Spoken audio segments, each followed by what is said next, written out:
और मैं लेके आया हूँ एक नया episode of D2C brand series. इस एपिसोड में हम बात करेंगे कैसे आप कस्टमर्स को एक्वायर कर सकते हैं। What are the key customer acquisition strategies which are relevant for your D2C brand growth. चलिए देखते हैं कैसे कर सकते हैं। इस एपिसोड को मैंने बहुत ही डिफरेंट तरीके से तैयार करने की कोशिश करी है।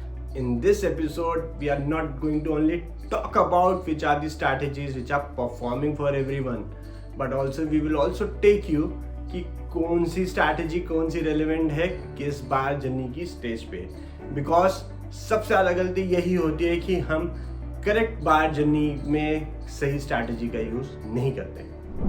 बट इसमें आगे बढ़ने से पहले सबसे पहले एक क्विक रिकैप जो कि बहुत ज़रूरी है आपको ये एपिसोड समझने के लिए।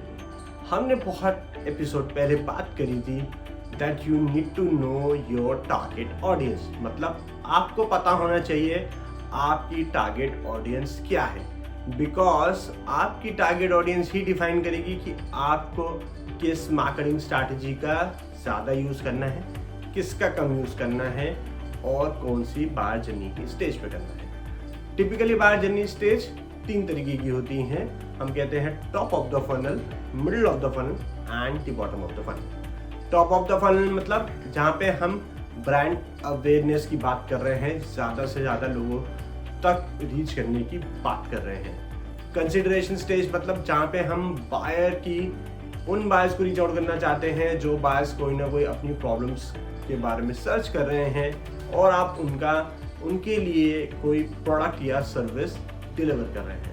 And the last stage which comes is the bottom of the funnel where you actually excite the customer कि वो ट्रांजैक्शन करे आपके साथ, कन्वर्जन आपकी हो।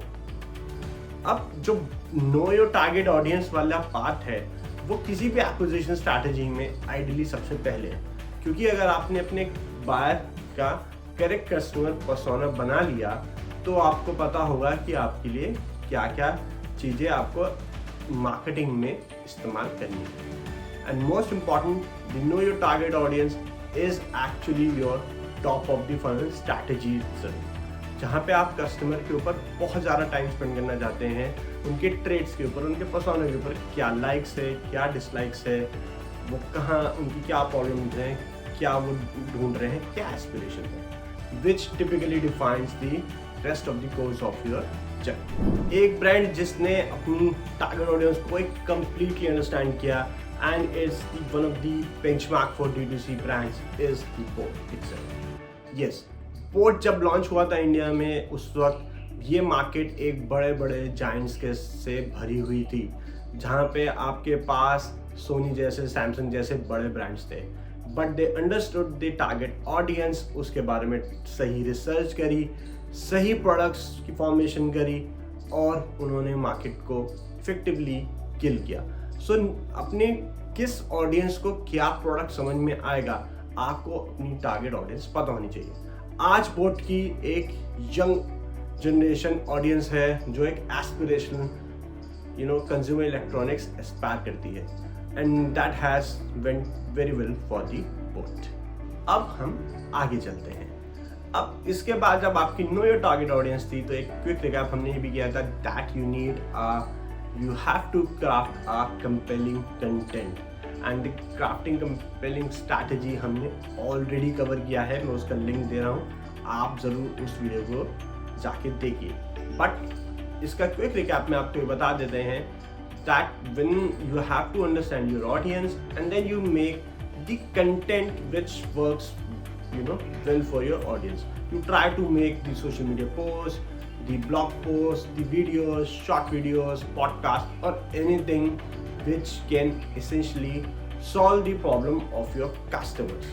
मतलब ये एक middle of the funnel strategy का पार्ट है customer acquisition करने का, जहाँ पे आप उन customers के सामने अपने ब्रांड को लेके आ रहे हैं जो कि similar products, similar problems से जूझ रहे होते हैं। You are trying to solve a problem for a particular audience, और यहीं पे आपको ये कंटेंट आपको कनेक्ट करता है आपकी ऑडियंस से और उनके माइंड में एक रिकॉल क्रिएट करता है that this is the brand which I look for. For example, इस चीज़ को सबसे आई थिंक अच्छे से किया है वो ब्रांड है Wakefit. Again one of the popular D2C brands जिसने अपने कंटेंट में जो स्लीप के जिनको इश्यूज हैं, जिनको बैक इश्यूज हैं, उन कंटेंट पे फोकस करते हुए अपने कंटेंट को बनाया और अपनी मैट्रेसेस, ऑर्थो मैट्रेसेस को क्यों यूज़ किया जाना चाहिए, क्या उसमें खासियत है, उस पर फोकस करते करते हुए वेकफिट ने एक बहुत ही अच्छा अपने लिए मार्केट क्रिएट किया है। अब हम आगे चलते हैं, अब फोकस करते हैं एक ऐसी स्ट्रैटेजी पे जो सबसे ज़्यादा यूज़ होती है पूरे वर्ल्ड में। वो है आपकी पेड एडवर्टाइजिंग, जहाँ पे कहीं पे आप उसको लोगों को PPC एडवर्टाइजिंग के नाम से भी जानते हैं, कोई लोग उसे एक प्रोग्रामेटिक मार्केटिंग के बारे में के तरीके से भी पिच करते हैं और कोई उसको परफॉर्मेंस मार्केटिंग भी कहते हैं। एसेंशियली सारे पेड एडवर्टाइजिंग का ही पार्ट है, जिसमें आप प्रीडोमिनेंटली यूज़ करते हो बड़े advertising engines like Google, Meta, Amazon etcetera. किसी भी तरीके की एडवर्टाइजिंग जहाँ पे आप या तो अपनी वीडियोस को रन कर रहे हैं, टेक्स्ट को रन कर रहे हैं और अपनी एड्स डिस्प्ले कर रहे हैं in any format, be it can be a text ad, it can be a image ad, video ad, carousel ad, anything that essentially forms a part of paid advertising. इसका सबसे ज़्यादा इस strategy का advantage ये है कि आपको तुरंत कस्टमर्स मिल सकते हैं। You can connect to the audience at a very faster rate. अगर आप कोई प्रोडक्ट लॉन्च कर रहे हैं और आप वेट नहीं करना चाहते हैं, then this is the strategy for you. Most important है, ये स्ट्रैटेजी लगभग हर मार्केटिंग फनल पे काम करती है। टॉप ऑफ द फनल के लिए भी, मिडिल ऑफ द फनल के लिए भी and bottom of the funnel के लिए। बिकॉज जब आप न्यू अपना प्रोडक्ट लॉन्च कर रहे हैं, आपको ब्रांड अवेयरनेस चाहिए, then you can typically run a video ad to reach the masses and you can connect with them. When you want your users to actually, you want to give them the solutions, you can run the carousel ads, you can run the display ads, you can ask them to fill the no request forms, appointments, anything that is possible because of these ads। और ये middle of the funnel में है। फिर जब आपको actually customer से product खरीदवाने हैं, you want the customer to do the transaction. That transaction can also happen by Google shopping ads, Amazon ads, Flipkart ads और योर मेटा एड्स। तो हर एक बायर जर्नी के लिए, कस्टमर की जर्नी के लिए आपके पास एक अलग अलग यहाँ पे तरीके हैं रीच करने के लिए। That is why it is the most widely use, most popular form of acquiring the customers for you. And customer acquire करने के बाद उसे रीमार्केट करना है, रीटारगेट करना है, that is also possible by your ad campaign. But disadvantage क्या है इस अप्रोच का? दैट दो it can give you a quick result, it can burn your money at a very faster rate. यहाँ पे आपका एड एक्सपेंस बहुत ज़्यादा हो सकता है विज़ दी ROI यू मेक। तो आप क्योंकि बार बार कस्टमर्स को ऐड दिखाना चाहोगे कि वो कन्वर्ट हो, तो आपका यहाँ पे एड स्पेंड बहुत ज़्यादा होता है कंपैरेटिवली। एंड स्पेसिफिकली अगर आप न्यू एज ब्रांड है तो आपका पेड ऐड पे जनरली ज़्यादा स्पेंड होता है to get the users, faster conversions, and that is why it becomes one of the costliest ways to acquire and retain the customers.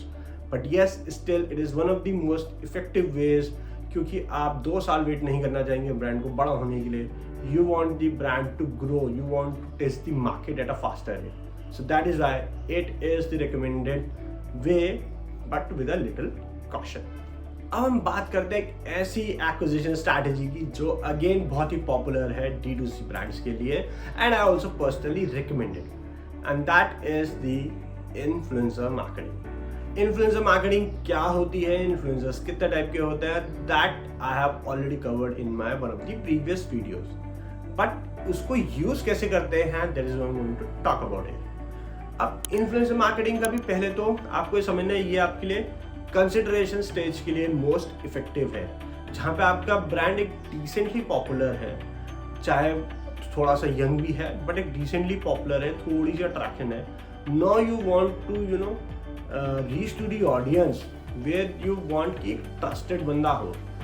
This typically also works well in lifestyle kind of a product, FMCG kind of a product, जहाँ पे कोई अगर बंदा use कर रहा है तो उसको देख के आप इन्फ्लुएंस होती है आपकी ऑडियंस और एक इमीडिएट कन्वर्जन आ सकती है. सो ये कंसिडरेशन से कन्वर्जन आने के लिए बहुत ही इफेक्टिव स्ट्रैटेजी है. एंड डिपेंडिंग ऑन आप किस लेवल ऑफ इन्फ्लुएंसर को ला रहे हैं, वो छोटा है, नैनो है, माइक्रो है, मिनी है, या बड़ा इन्फ्लुएंसर है, या सेलिब्रिटी है जिसके मिलियंस फॉलोअर्स हैं, लैक्स ऑफ फॉलोअर्स हैं, that can actually expedite the whole process of brand adoption in your target audience. इसको ज़रूर यूज़ करना चाहिए. इसको UGC की तरह भी आप प्रोपेल कर सकते हो, रिव्यूज़ की तरह कर सकते हो. एक इफेक्टिव कंटेंट क्रिएट होता है जैसे आप क्रिएटिव मार्केटिंग, कंटेंट मार्केटिंग के लिए यूज़ कर सकते हैं. And almost all the major brands dealing in this particular category does the same. चाहे वो आपका शुगर कॉस्मेटिक्स हो, रेने कॉस्मेटिक्स हो, मामा अर्थ हो, न्यू एज इमर्जिंग ब्रांड्स हो, फॉरेस्ट एसेंशियल्स हो, कोई भी हो जो कि इन कैटेगरीज में है जहाँ पे आप एक इन्फ्लुएंस कर सकते हैं, एक शॉर्ट कंटेंट बना सकते हैं जो कि ऑडियंस को समझ में आए, कनेक्ट करे with the use of some kind of trending music, some hooks, some captions, some effects, some filters. This is one of the most short acquisition strategies for any brand. और अब कुछ ऐसे छोटे शॉर्ट वीडियो प्लेटफॉर्म्स जैसे मौज, टाकाटक जैसे भी है जहाँ पे लोकल नेटिव लैंग्वेजेस में भी कंटेंट बहुत ही ज़्यादा प्रोपेल होता है. And you can actually enter into the Bharat पूरी मार्केट टियर 2, टियर 3 की with the use of these platforms. Yes, it is a recommended strategy, but आपको थोड़ा सा कॉशियसली प्लान करना है विद योर कंटेंट कैलेंडर कि कहीं ये ओवर ना हो जाए कि रोज एक दो इन्फ्लुएंसर्स की वीडियोस आप अपनी रील्स में भी पोस्ट कर रहे हैं, आपकी ग्रिड पे भी शो हो रही है और एक एक्चुअल कंटेंट नहीं आ रहा है. तो थोड़ा सा बैलेंस्ड वे में इसको यूज करना है, यूज जरूर करना है. आपके बजट के हिसाब से आपके इन्फ्लुएंसर्स को पिक करना है. आप उन्हें फ्रीबीज दीजिए, कैश दीजिए, रिवॉर्ड दीजिए, whatever you want to do it. Just do this kind of a strategy specifically if you want to boost your conversions in a longer term. एक सोशल प्रूफ की तरह आता है, एक क्रेडिबिलिटी की तरह आता है जब 100 लोग बात कर रहे होते हैं जो एक्चुअली आपके प्रोडक्ट्स को यूज करते हैं. So this is one of the ways you build your kind of an audience or community around your brand, and it is going to pay you in a longer run. So do spend it, and it is a recommended strategy. Now next comes the one of the most interesting strategy, that is the email marketing. Email marketing एक ऐसी strategy है जो सालों से रही है India में, पूरे वर्ल्ड में, और आज भी one of the most popular strategy है to boost up your conversion.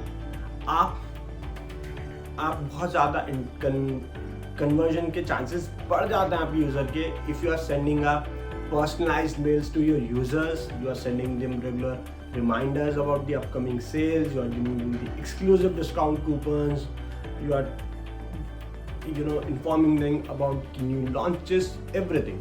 This is one of the best strategy जो सबसे cheapest है और जिसका ROI सबसे ज़्यादा है.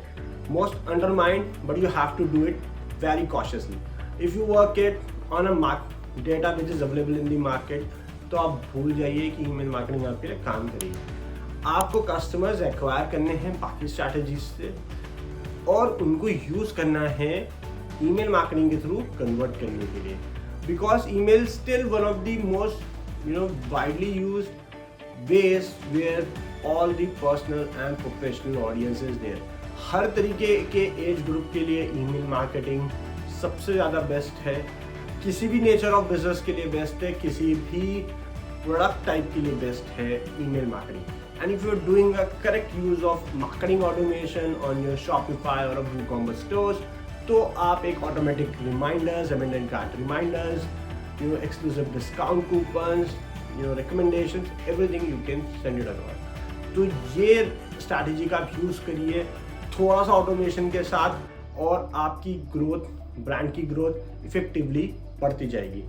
And it also helps you to build a sense of a connections with an audience, क्योंकि personalized mails जानी शुरू होती हैं. And if you have mark them mail कि जहाँ पे वो रिप्लाई करें तो किसी कस्टमर सपोर्ट वाला या सक्सेस वाला बात कर रहा है, then also it becomes a very valid case for you. So I will highly recommend email marketing. अगर आप लो ऑन बजट हैं, email marketing का यूज़ ज़रूर करिए, marketing automation का यूज़ ज़रूर कीजिए. Even we have also deployed one of our own tools where we can send lakhs of mails to the customers. This is because this is the proven strategy.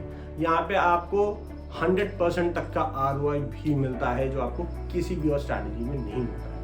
सिर्फ आपको creatives अच्छे करने हैं, email designing अच्छी करनी है, recommendation अच्छी करनी है, and most importantly try to do an email automation, send it drip campaigns and it will work in an awesome way for you.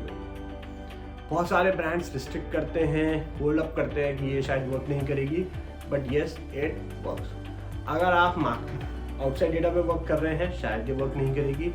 अगर आप बहुत ज़्यादा लैक्स ऑफ मेल्स डेली भेज रहे हैं तो भी शायद वर्क नहीं करेगी, क्योंकि आपकी मेल शायद फिर प्राइमरी इनबॉक्स में पहुंचेगी ही नहीं, वो उसके प्रमोशन या सोशल टैब में रहेगी. इसलिए आपको इसको मॉडरेट वे में यूज़ करना है, and I can guarantee you that it will going to give you the best results. I hope आप लोगों को ये एपिसोड बहुत अच्छा लगा हो, और सब्सक्राइब करना इस चैनल को नहीं भूलिएगा, and stay tuned for all those future videos, क्योंकि अब हमने हाफ वे मार्क पार कर लिया है. अब सारी बातें स्केल की हैं, अब ग्रोथ की नहीं है. So be there if you want to scale your brand.